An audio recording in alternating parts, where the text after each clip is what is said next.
channel, Robert Kesakos is your usual suspect. Welcome back to yet another live broadcast on your favorite football updates channel. It's a pleasure to be back on this beautiful Friday night, a night for which many of you get to hang out and party like there's no tomorrow. But I hope you're, but I hope you're all enjoying yourselves. Um, I hope you're enjoying yourselves. I hope you're looking forward to the weekend ahead because there's plenty of football to come our way in as far as European football is concerned. There are games that are ongoing, so we'll be discussing that and more. Then we'll come back also from the first week of the UEFA Champions League, one that we did enjoy right from Tuesday through Wednesday up to Thursday when those games did conclude. Anyways, allow me have our audios tested and make sure everything does check out. Um, and then we can proceed with tonight's conversation. Otherwise, but there's plenty to talk about. There's been board changes at Arsenal, with Tim Lewis heading out of the way, Richard Garlick being promoted to the role of CEO, new board members have been appointed, and things like that. So we're going to discuss that and more. We will get to look at you know, the big fixtures that will be coming our way over the weekend. We will look at Pep Guardiola's most recent comments about his former assistant, Mikel Arteta. We all know that Mikel Arteta left Manchester City in 2019 around December to take on the reins at Arsenal. So there have been some comments made by Pep Guardiola in the direction of his former assistant. So we'll be looking at that and more as well. Um, then also, uh, Manchester United manager Ruben Amorim apparently did meet with his boss, Sir Jim Ratcliffe, and he made a joke in something in regards to, being offered a new contract, but more importantly, retreating back to the fact that he was being told that it is his first season at full season at Manchester United, and that it's a long-term project, more like to give him assurances that his job is not on the line and that he shouldn't go into panic mode. Apparently, he did tell his bosses that it's not about the system. So, a plan for us to discuss in regards to today's engagement. So, expect a lot to come our way tonight. For our usual suspects, we cannot thank you enough for those of you that keep us company every single day, every single night. Whenever you can manage to keep us company. So it's always a pleasure, hearing from you. So where do we kick things off? I think where we'll kick things off at Manchester United with Ruben Amorim. Like I said, he did meet his boss in Sir Jim Ratcliffe while speaking at today's pre-match press conference.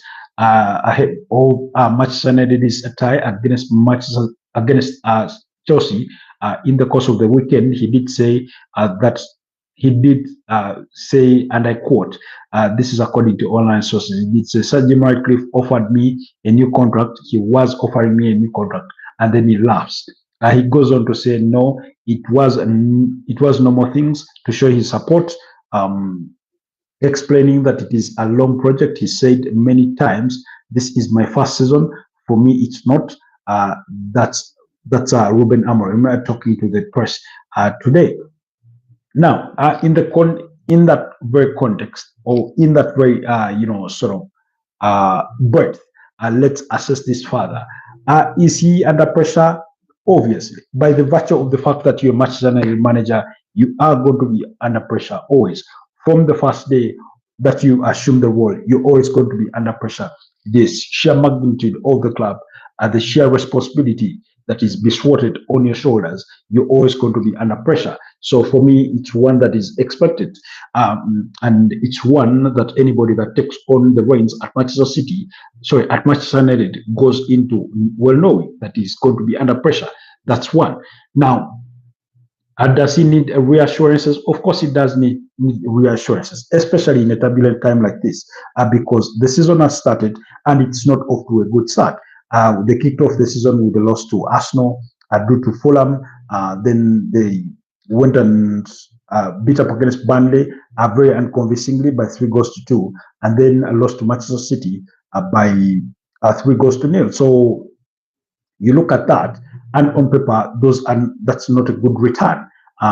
If it's a report card, then it's not good enough. It's below average, and it does put you under a pressure. Now, what puts Ruben Amorim under pressure or more pressure is the fact of knowing that, yeah, while this is his first full season, he's already had at least an initial 7 months in the realms of the club. So take away this first month of the season because 4 games have been played, cut out the idea of the international break, and it's 1 full month of football. So he assesses himself, and we ourselves will equally assess him on the same bench or on the same metrics that he's had, because he did take on the reins, I think, around November, December last year, and he managed the club. He's managed the club through a total of 31 Premier League games, managed to only win 8, 7 draws, and 16 defeats. So that in itself is not good enough, especially for manager of Manchester United. Now, routinely, these managers, depending on who their bosses are, they tend to have routine meetings with their bosses. We know that Nuno Espirito Santo had those kinds of meetings with Evangelos Marinakis before being shown the exit. We know that Mikel Arteta has those meetings with Josh Koronki and other club superiors or directors or minders, depending on the hierarchy. We know it's been Tim Lewis, CEO. Now it's going to be. Remember, Tim Lewis took over from Venai Vectishim. Now it's going to be Richard Garrick. He has those meetings with the Josh Koronkis, the Stan Koronkis. Ruben Amorim has those routine meetings with Sir Jim Ratcliffe, who is, a minority shareholder in Manchester United, although Ineos lead the footballing aspects or decisions at the club. Ever since they bought that 25% stake, I think probably about 27, 28% stake now in Manchester United from the Glazers. So, and then, like he acknowledged, he himself, once in a while, more than once in a while, he does receive a phone call from Sir Alex Ferguson to give him his assurances, to sort of guide him on how to deal with the press. And we know he likes to be oftentimes too honest or bluntly honest, which sometimes doesn't work to his advantage. With the press, you sort of have to be evasive sometimes. You do not have to tell it the way you think it. You sort of have to do some bit of PR management, and that for me has been part of the criticism that I have for him, especially when dealing with the press. When he voices his thoughts that he's considered resigning, but he wouldn't take a pay if Manchester United decided to fire him and things like that. Sometimes you do not have to give us your fresh thoughts or your raw thoughts. You may want to polish them a bit or sort of sugarcoat them in the best way possible. So, in a turbulent time like this, when a lot of fans, and I don't want to say majority of fans, but a lot of fans have started to grow doubt of whether he is capable of turning Manchester United around. While they did expect to suffer last season, and pretty much like he had told them, there was hope going into this season, having spent 200 million pounds. Just on the attack line, that hope for better fortunes. They've also brought in a goalkeeper in Sene Lomans, and everything in that regard. So the expectations, the mere fact that Man United finished as low as 15th last season, there is an expectation this season that they are going to finish much higher than they did last season. But as we speak, they are 14th on the Premier League table, which is only a place above from where they finished last season. Now, 4 games, one would argue that that's too small a sample space on the comparison of 38 games that are formulated the entirety of the Premier League season. But there are certain signs that we cannot ignore. The fact that Manchester United have not won 2 Premier League consecutive games under the charges of Ruben Amorim is very concerning, because you cannot tell me that all the games that you've played in that string and are all not winnable games. For example, it's not like they've beaten up against a Burnley and then they face an unbeatable Manchester City, and then maybe they play a Fulham and then things like that. No, it's not that way. I can understand you saying you losing to Arsenal on the opening day, but dropping points against Fulham and then beating up against Burnley and then losing to Manchester City. Losing to Arsenal and Manchester City is understandable, but you can't definitely beat up against Fulham and you can't beat up against Burnley, which you should have done more convincingly. There's that lack of sign that should be communicating belief. Now, the manager, in his own words or in the way he speaks with the media or the way he communicates to the fans, he does not communicate that confidence. When you look at Manchester United, when you assess their play, there's hard to find what to see that you clutch onto that gives you hope going forward, that gives you that sort of keeps your optimism that things are going to turn very soon for the better. For example, when you go back to the opening game of the season, when they lost and to Arsenal, they played a very good game, and one had hoped, and perhaps rightly so, based on that evidence, that if they play against other teams the way they did against Arsenal, that they would be able to hammer out results. But it's not been the same. That game that they played against Arsenal felt like a one-off. It felt like one of those cup competition games that you play well and unfortunately you lose. In that sense. So that's how it is felt. All the subsequent performances have been not that good. You could go out to that game against Burnley, where they were really dominant in terms of most of the statistics, but the mere fact that they conceded 2 goals in itself was very concerning because they needed a late winner, which was a penalty that was scored by the captain in Bruno Fernandes for them to walk away with all 3 points. So in itself, it's concerning. So when you look at their patterns of play, it's hard to assess to say that when I look at the way we are playing, if you're a Manchester United fan, if you're a Manchester United minder, or just an analyst or an assessor of the game, you can hardly point out to patterns of play where you say, when I look at these patterns of play, it shows good signs. It shows that we are building something. It shows that we are working on something, that it has not yet clicked, but we are working on it. I remember myself going into this particular season, having a certain sense of optimism, which led to my prediction that Manchester United would finish as high as 7th, significant 8 places above where they did finish last season. I had seen certain patterns of play during preseason, during the Premier League mini series over in the United States in Atlanta, in games against Everton, Bournemouth, and West Ham. That had sort of given me hope, but then suddenly we've not seen that. We've not seen them replicate that. And this weekend they have a game against Chelsea. So there's not. And so fans are increasingly growing agitated or frustrated with that lack of optimism, with that confidence that a manager would give you that, don't worry, things are going to turn for the better. And that when you watch your team, that while your results may not be going your way, there are positives that you clutch onto to say, let's hang in there, let's sort of steer this cold period, let's ride off this tide of bad times, and then suddenly we're going to take a corner and we will start having good games. So there's not that. So the manager in himself is having that bit of pressure that he's a Manchester manager, and then the fans on the other side are growing frustrated. Now, majority, many of them, like I myself included, not that I'm a Manchester United fan, do agree that it is not yet the time for Manchester United to sack a manager because they've done that recycling and it hasn't always turned out to be better. In any case, this particular time round, when they sacked Eric Ten Hag, they've ended up much worse, possibly 10 times worse than they were with Eric Ten Hag.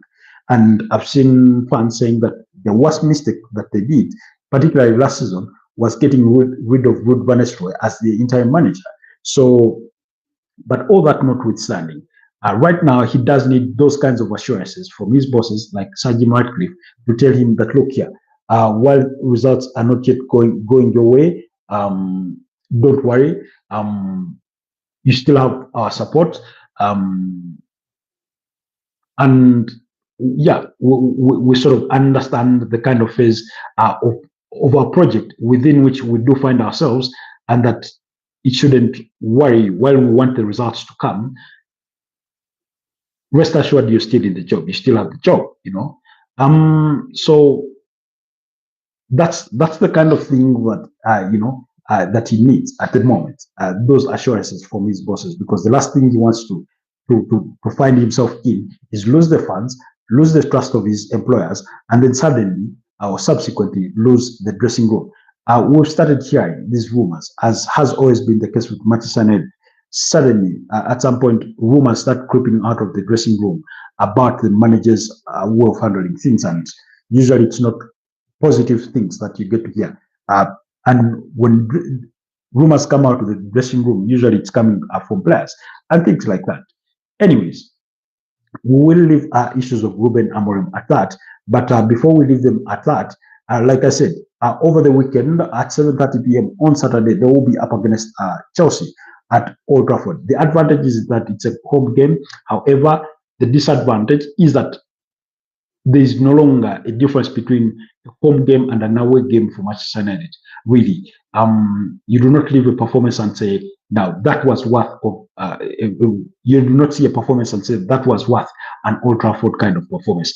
That was a home game, you know, and it does not look prettier. Quickly, a run of the weekend fixtures before we sort of divulge a little bit deeper into the Chelsea Manchester United game is that Liverpool will open up the weekend with the Merseyside derby at Anfield when they entertain Everton. Then Brighton and Hove Albion at 5 p.m. will host Tottenham Hotspur, while Nottingham Forest will make the trip to Bramall Lane to play Burnley. West Ham United will be at home against Crystal Palace in a London derby, while Wolverhampton Wanderers will welcome Leeds United, and then that's all at 5 p.m. Then at 7:30 p.m., Chelsea make the trip to Old Trafford, while at 10 p.m., Fulham will be up against Brentford. And on Super Sunday at 4 p.m., we do have 4 games between Bournemouth entertaining Newcastle United at the Vitality Stadium, while Sunderland will host an off-form Aston Villa. And then in the late kickoff at 6:30 p.m. on Super Sunday will be Arsenal up against Manchester City. You know, that will be the game that will see out the weekend, or that will close out match day 5 of the Premier League. Now, back to matters Manchester United. Like I said, the fixture in itself couldn't have come at a worse time, because if you Manchester United, I know that we always make the argument that there's no easy fixture in the Premier League, but I think we can agree that some fixtures are harder than others. So if you're Manchester United, on the back of a Manchester City loss by 3 goals to nil, the last thing you would want is face another of the big 6, you know, or the top 6. And in this, on this very note, you're facing up against a team like Chelsea, a team that finished 4th last season, a team that yes, you know how to beat, but a team that knows how to beat you as well, you know, because when you look at the last 5 games, at least Chelsea have won 2 of those. Manchester United have equally won 2, and then they've drawn only 1, and that was at Old Trafford last season. In November, that game ended in a 1-1 draw. So before Chelsea beating up against Manchester United by 1-0 in the reverse fixture, that was in May. So does this give Manchester United any form of confidence entertaining Chelsea at the moment? I certainly do not think so. You know, I certainly do not want to think so. Then previously, you wind things back.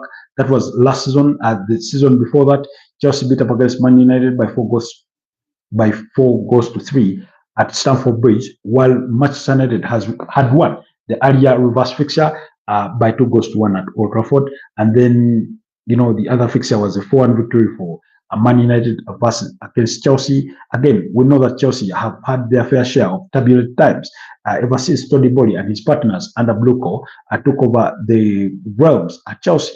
So, but they seem to have recovered from that. Enzo Maresca does come into this fixture on the back of losing by 3-1 against Bayern Munich in the UEFA Champions League. Cole Palmer scoring their only consolation on the night, while Trevor Chalobah scored in the back of his own net to give Bayern Munich the lead on the night before Harry Kane completed the brace, including one being a penalty on the night. Cole Palmer thought he had scored another, but that was called off through VAR. So then you assess, you look at that, and like I said, 66 games played between them. Of course, Chelsea have the lion's share of victories, 20. While, okay, maybe not the lion's share, but it's a cutthroat competition. 27 draws between them, 20 wins for Chelsea and 19 for Manchester United. So, but when you assess this, Man United come into this game with a bit of confidence that if there is any team that they know they can beat up against, it's Chelsea. They've done it before. It did not happen last season, but when you rewind things back, they've beaten them before. In fact, Chelsea are winless in their last 3 trips to Old Trafford. They lost 2 and drawn 1. So that in itself should be enough to give Manchester United the sort of confidence that they can grind out a result. They can get a victory, but more importantly, they will be desperate not to drop points. We're talking about a Chelsea side that is still unbeaten so far this season, having won 2 and drawn 2 of their opening 4 fixtures, beating up against West Ham United by 5-1 and Fulham by 2-0, while they did share the spoils with Brentford in a 2-all draw. And then subsequently, there was a goalless draw between Chelsea and Crystal Palace on the opening weekend of the Premier League. On the other side, like I've told you, Manchester United on the back of losing to Manchester City. So the last thing they would want is lose 2 consecutive games, because that would not help their fortunes. So in terms of team setup, what should be the expectations for this is that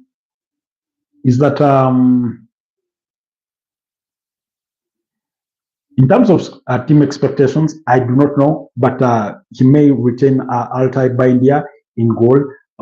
I do expect Lenny Yoro, Matthias De Ligt, and Luke Shaw to start in the back 3. Luke Shaw did not have a decent game on the last outing. Then Patrick Togu is the usual suspect as one of the wing backs.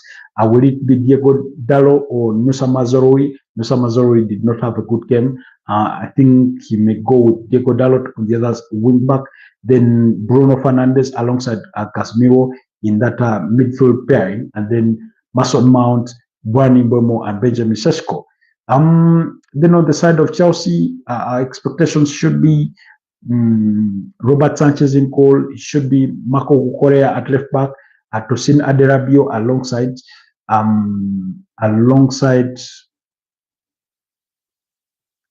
Trevor Chalobah, and then Rachel James at right back, then Moises Caicedo alongside Enzo Fernandez, Cole Palmer, William Estaval, Pedro Neto, and what's his name? Joao Pedro. In that sort of setup. We know that the game does come a little too quick for the likes of Liam Delap, for the likes of Levi Colwill, who are all struggling through injury at the moment in as far as Chelsea is concerned. So, but all that notwithstanding, my prediction is that I feel a 1-all draw could suffice. The 1-all draw could suffice. But also, if you're Chelsea, you force yourself to go to Old Trafford and get maximum points. Because why not? We're talking about a Chelsea side that so far this season are unbeaten. We're talking about a Chelsea side who know that Man United are very beatable at the moment. They've just watched them get beat against Manchester City, and that kind of thing. So for me, that's what I do feel. And I feel a one-all draw could suffice. That's my gut feeling. That's my gut feeling. If either team wins it, I wouldn't be surprised. But I'm tilting towards a draw on this one. Anyways, I will leave that at that because we've spent the entire opening 20 minutes discussing Manchester United, which is no crime, anyways. Anyways, let's move on to Arsenal because Arsenal did have news of their own. Today, today, it was announced that Arsenal had made some board changes in terms of their, hierarchy. In terms of their hierarchy at the club. We know that George Koronki, in recent times, he's gotten more involved, more involved in the day-to-day running of the club and things like that. So, but it's been quite a surprise, a turn of events in the last, couple of hours. The news was broken, of course, by none other than David Austin in an exclusive talking about the big changes, where he said Tim Lewis leaves Arsenal in a shock boardroom revamp, 62-year-old integral to Arsenal's rise, but new look new look hierarchy sees Richard Garrick become CEO, plus Josh Koronki, increasingly prominent, Ben Winston joined, and three more appointments, including two from KSC, that is Koronki Sports and Entertainment. That was according to, to that was according to David Austin. So Arsenal did later on confirm Richard Garrick as the new club CEO, that Tim Lewis has left the club effective immediately. KSCE pair Kelly Blaha and Otto Mal joined the board as non-executive directors, as does KSCE advisor Dave Steiner and a producer, director slash season ticket holder Ben Winston. So Josh Koronke on Tim Lewis leaving said, "We would like to thank Tim for his continued dedication and commitment to Arsenal in a period of transformation, in a period of transformational change for the club. He has played a pivotal role and ensured we are in a great position to continue to deliver our strategy in our ambition to win major trophies. In keeping with our desire to always move forward, we will strengthen our board with some exciting additions who will bring a vast experience to the club across a wide range of professions. The group know and love Arsenal and will bring a different skill set and expertise while injecting fresh thinking and energy to support us all to achieve our ambitions." Now, again, you remember not too far back, Arsenal, Vinay Venkatesham had left the club as CEO. He's since joined Tottenham Hotspur. Then sporting director surprisingly left. That was Edu Gaspar Dawood. In March, he was replaced by Andrea Bata, who guided the club through a very, very crucial transfer window in which they signed eight players. I think for as many as for the first time that it's happened at Arsenal. I think the last time they had managed that many, you have to go back around 2010, 2011. Perhaps that period, you remember when Arsenal went to Old Trafford and lost 8-2 before Arsene Wenger went on the rampage, bringing in players like Pamet Saka, Mikel Arteta, Andre Santos Kirarinto, was it Park Kyung, something like that. Those are some of the additions that they managed to bring in at the time. So Arsenal have gone through a lot of significant changes. Jason Aito was, the support to Edu Gaspar Dawood also left the club, and things like that. Tim Lewis has been very, very integral to the club's operations and management.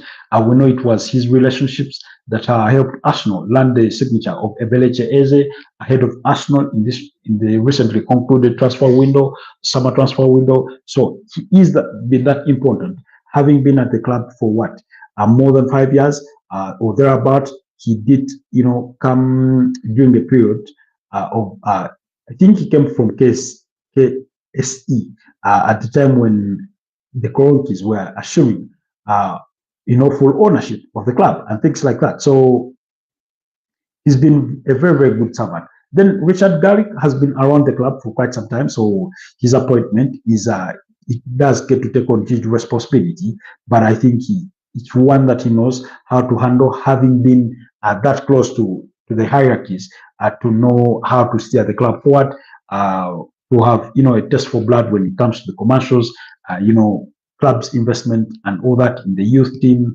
in the women's team, which were very, very some of the strengths of Tim Lewis, and things like that. So those are some of the changes of the hierarchy. Then, of course, Mikel Arteta did acknowledge the changes, and um, he made a comment about Tim Lewis as somebody that worked really, really closely with him. I'm trying to see if I can find the quote on Tim Lewis. Sorry. I'm trying to see if I can find, yes, Mikel Arteta, on how aware he was that Tim Lewis would be leaving Arsenal. He said, I was aware in certain moments. I had various discussions with Josh Kroenke and with the team. It's not the first time that it's happened since I've been here.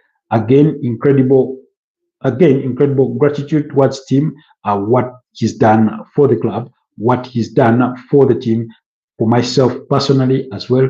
Everybody's in different phases of their lives and requires different things. That was Mikel Arteta speaking about Tim Lewis.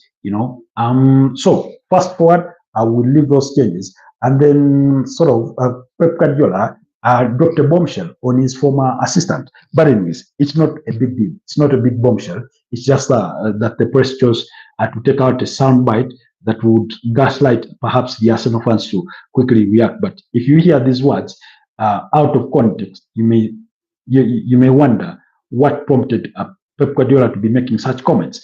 He said, and I quote, I want to say to my friend Mikel Arteta, if he wins the Premier League title, well, it will just be because of spending, not because he worked a lot. So if you take only that line or that sentence, you may be quick to jump onto the bandwagon that gets to attack Pep Guardiola, or speak ill of Manchester City and everything that. Like I said, if you take it out of the context that in which it was made. But he went on to add that, like Liverpool, if Arne Slot wins the title again, it will be because he spent a lot of money this year, right? Questions the media, because it's not just Manchester City that's happened, right? So all of them do it. For many years, every club can do whatever they want. I know how we have been treated is completely different, but what they want to spend is because they want it. So, in other words, he's speaking to Liverpool and Arsenal's investment recently in their teams in the transfer window. We know that Liverpool twice broke their own transfer record to bring in players like Alexander Isak for 125 million pounds, to bring in Florian Wirtz for 100 million pounds, guaranteed fees, and those kinds of things. On the other side of the aisle, Arsenal, while they did not break their own transfer records, they brought in a good number of players, as many as 8 players. Kepa Arrizabalaga, Martin Zubimendi, Christian Mosquera, Christian Norgard, Ebeleche Eze, Noni Madueke, Victor Gyökeres, and in that sort of strength, and then back on the Liverpool aisle, of course, beyond breaking their transfer record, twice to bring in the aforementioned players, you have the additions of Georgi Mamadashvili, you have Giovanni Leoni, the defender from Parma, you do have Milos Kakes, Jeremy Frimpong, all additions, Hugo Ekitike in a similar strength, and things like that, really. So it's completely like I said, if you take it out of the context within which he made the statements, you'll be quick to judge him and perhaps jump on the bandwagon that gets to attack Manchester City as a club or Pep Guardiola as a man. But anyways, he was speaking at a pre-match press conference ahead of Arsenal's game with Manchester City. Remember, Arsenal are unbeaten in their last four Premier League meetings with Manchester City, including a 5-1 victory against the against Pep Guardiola side. That was last season, as well as a 2-2 draw at the Etihad Stadium still last season. So when you look at that run of results, you may think the last time Manchester City beat up against Arsenal was in April or on 26th April 2023 by 4-1. I think about Erling Haaland, Kevin De Bruyne among the goal scorers. Rob Holding struggled in that game, I think, as well as Takahiro Tomiyasu. But ever since then, Arsenal have beaten Manchester City twice at their own turf, beating them by 0-0. That was in October 2023, before a goalless draw at the Etihad Stadium. And then, like I said, last season, a 2-2 draw between a 10-man Arsenal following a sending off, a first half sending off of Leandro Trossard for apparently kicking away the ball, given a second booking and subsequently a red card. And then a 5-1 victory over Manchester City. Kai Havertz scoring, I think, a brace in that game. Was it Kai Havertz who scored the brace in that game against Manchester City? I think he was one of the goal scorers, including Ethan Nwaneri. I think Martin Odegaard opened the scoring in that particular game. So yeah, very, very beautiful. Miles Lewis Kelly equally scored and did the Brad Erling Haaland celebration. So yeah, actually it wasn't a brace for Kai Havertz. It was Miles Lewis Kelly, Thomas Partey, Martin Odegaard, Ethan Nwaneri, and Kai Havertz that did score for Arsenal, while Brad Erling Haaland scored for Manchester City. You all remember Odegaard scored in the second minute, and then Manchester City early in the second half restored parity, but in quick succession, Thomas Partey scored, then Lewis Kelly, Kai Havertz, and then Ethan Nwaneri in added time. So it's arguably the biggest game of the weekend, really, given Manchester City's competitiveness in recent times. We're talking about two sides. Manchester City that have lost 2 games so far this season, while Arsenal have lost 1, losing to Liverpool by 0-0. That stunning free kick by Dominic Szoboszlai. It's the only goal they've conceded so far this season. I think, hear me out, I think on Sunday, Arsenal will concede their second, probably even third goal of the season. Now, we're talking about the Manchester City side that have not had the best starts to the season. Like I said, they've lost 2, they've won 2. Losing to Tottenham Hotspur by 2-0, and then to Burnley by 2-1 before, while beating up against Wolverhampton Wanderers by 4-0, and then Manchester United by 4-0. 2 clean sheets kept. That's a good sign. It shows that they can be defensively good, but they do have holes that you can poke in them. Lodri is not yet back to his very best. We know that last season he got injured in an Arsenal game. That was, I think, in late September, when, September 22nd, when Arsenal met with Manchester City at the Etihad Stadium, when he suffered that anterior cruciate ligament injury that kept him out for almost the remainder of the season. So he's back playing, but he's not yet at his very best, I must say. He's one that you can't get at in terms of, winning balls against him, sort of outrunning him, and things like that. What should be the expectations? Are Arsenal going to have a different team setup compared to the team that started against Athletic Bilbao in their 2-0 victory in the UEFA Champions League? Will Manchester City make amends on the team that also won by a similar score against the 10-man Napoli yesterday? That was on Thursday. So on the side of Arsenal, I think there will be changes. But one of the changes that I do expect is regarding the withdrawal of Christian Mosquera to see the return of William Saliba. Now, I've seen a lot of Arsenal fans debating this on how they would prefer to keep Christian Mosquera and at the expense of William Saliba. But I say William Saliba by now has built himself a reputation good enough that he's placed in the starting team or in the starting lineup when he's fully fit shouldn't be questioned. While Christian Mosquera is a very, very good defender and has shown that pretty much against a Manchester City side. You wouldn't want to undermine them or to come with any form of complacency. Or we know that Gabriel Magalhaes and William Saliba have before defended against Brad Haaland are quite well. So you want to maintain that stellar partnership.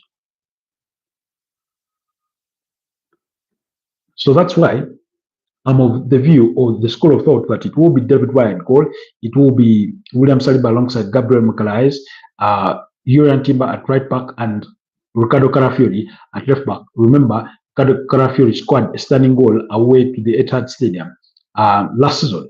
Then in midfield, Martin Zubimendi to start alongside Declan Rice. Now it's that third place where there's still question marks. We know that the captain, Martin Odegaard, was left out of the traveling squad that went to Athletic Bilbao, and he did not feature in that game as he continued to nurse a shoulder injury. Now, is he back? I mean, he could be fit to start, but I don't know if he will be able to start him. I don't know if he will be able to start him. You know, we'll have to wait and see. We'll have to wait and see whether he will be back in time for this fixture. But the idea of starting Mikel Merino is not one that sits well with me. I mean, I have nothing against Mikel Merino, but when he plays in the midfield, I struggle to see his goodness in terms of going forward and defensively. There's a way he slows down the game, sometimes to my irritation or to less to my liking. But that's the kind of player he is. I prefer him as a substitute as opposed to being the starter. And if Martin Odegaard is not fit enough to start, I would go with Ethan Nwaneri. I'd go with Ethan Nwaneri to complete that midfield. Then Declan Rice will need to run his legs off to fend off Gian Reinders, Bernardo Silva, and Rodri in that midfield. And then on the other side, up front, I do not expect changes. Again, we know Bukayo Saka did not feature in that game as he continued to recover from his hamstring. So I expect Noni Madueke, Beleche Eze, and Victor Gyökeres to start up front. Then on the side of Manchester City, Gianluigi Donnarumma, a very, very good goalkeeper, is yet to concede a goal. 2 games started for Manchester City. He made his debut over the weekend against Manchester United in a 3-0 victory, and then he didn't concede against Napoli. Never mind that Napoli did not trouble him that much, given that they did go down to 10 men in as early as the first half, when Giovanni Di Lorenzo, their captain, was given a straight red card for a foul on Brad Erling Haaland. So I do expect Koshanov at left back. I do expect Rico Ruiz. I do expect Joshko Vadiol, Ruben Diaz, and possibly Nathan Aki in that sort of setup. Then midfield, like I said, Rodri, Bernardo Silva, and Jan Reinders. Then up front, Jeremy Doku, Brad Erling Haaland, and Phil Foden. Pretty much the team that started up against Napoli is one that I would expect. But Pep Guardiola is well known for tinkering his team and sometimes overthinking the game. I hope that the two managers do not overthink this fixture and that they get to give us a good game. What are my expectations? I'm going for a narrow victory for Arsenal to win by 2-1. I do not think that Arsenal have gelled enough to put 5 again past Manchester City. I certainly do not think so. Yes, we've seen those flashes against Nottingham Forest and against Leeds United, but I sort of feel something is still lacking. You know, sometimes it's with how they deploy themselves in transition, how they slow down the ball, they want to knock it around instead of releasing players like Victor Gyökeres a bit early. Beleche Eze or Noni Madueke. Beleche Eze didn't have a great game against Bilbao, starting off the left wing, but he's sort of realizing that Arsenal is a step, you know, uh, is a huge leap forward from what it was at Crystal Palace. Of course, it's being deployed differently, but he has to adapt in one way or the other. So that's my prediction: 2-1 victory for Arsenal on Super Sunday. Then before we wrap up tonight's episode, let's look at the other game that will come. We'll also get to digest some of the other fixtures and give you my predictions. That's tomorrow morning. Provided we have power. That's the reason as to why we did not get to do our morning broadcast today, was because there was no power. So the early kickoff, Liverpool versus Everton. I do not know. I mean, I have this sneaky feeling that Liverpool could drop points for the first time this season against their arch rivals in Everton. Now, Everton have not had the best of starts so far this season. You know, winning a goal to nil against Leeds United, 2-0 against Brighton and Hove Albion, and then winning against Wolverhampton Wanderers by 3 goals to 2, I think, and then a goalless draw against Aston Villa. While on the other side, we know that Liverpool have been perfect. 4-2 against Bournemouth, 3-2 against Newcastle, 1-0 against Arsenal, and 1-0 against Burnley. When you look at the last Merseyside derbies, we know that Liverpool have been dominant in this fixture, winning all 3 of the last games at Anfield by not more than 2 goals. Last season, they won the fixture by 1-0. Then when you go rewind to the other fixtures, they did win them by 2 goals to nil apiece. While Everton in the last 5 have only won 1 and drawn the other. Last season it was a 2-2 draw at Goodison Park. You remember that late equalizer from James Tarkowski. And then they also managed to beat up against Liverpool last season, but won by 2 goals to nil at the Goodison Park. Remember, they've since moved to the Hill Dixon Stadium, and now this game is going to be at Anfield. While I have this sneaky feeling that they could drop points, I wouldn't be surprised if Liverpool scrap away another narrow victory, 1-0, 2-0, something like that. It's not going to be easy. I think it's going to be a bit of a difficult game. Alexander Isak is expected to start. Pretty much the team that started against started in the UEFA Champions League as a beat up against Atletico de Madrid by 3 goals to 2. Alson Ramsey-Becker in goal, Virgil van Dijk alongside Ibrahim Konate. Perhaps Milos Kakes gets to start ahead of Andy Robertson in this one. Then Jeremy Frimpong starting at right back. Midfield of Dominic Szoboszlai alongside Ryan Gravenberch and Florian Wirtz ahead of them. Cody Gakpo, Mo Salah and Alexander Isak. That's my expectation. On the side of so Everton, you're going to have to worry of Alexander Isak. We know what he's capable of. Florian Wirtz is starting to gain pace in his game. Cody Gakpo can pop in the right areas and score. We all know about the danger that Mo Salah possesses or presents. I would not need to discuss that at great length. Then that midfield, we know how good Ryan Gravenberch and how a donkey's work Dominic Szoboszlai can be. Then on the side of Everton, maybe Liverpool will have to be wary of a player like Nick O'Reilly. One of those players that they may have to concern themselves about. I do not know. Will it be better that starts or Thornberry, Keenan Greensbury Hall, Jack Grealish? Want to worry about Ilman Ndiaye, Idrissa Ganaday, as well as team to be in that midfield, James Tarkowski and Michael Keane, James Garner and Jack O'Brien or Milinkovic-Savic, Miakalenko starting at left back. Jordan Pickford can give you a good performance on a given day. While there is a possibility that Liverpool scrap away a narrow victory, I still have this sneaky feeling that an early kickoff sometimes can be tricky. Very energetic nights for Liverpool in the UEFA Champions League against Atletico de Madrid. I have a sneaky feeling that it could be a 1-1 draw. That's just my feeling. and subsequently my prediction.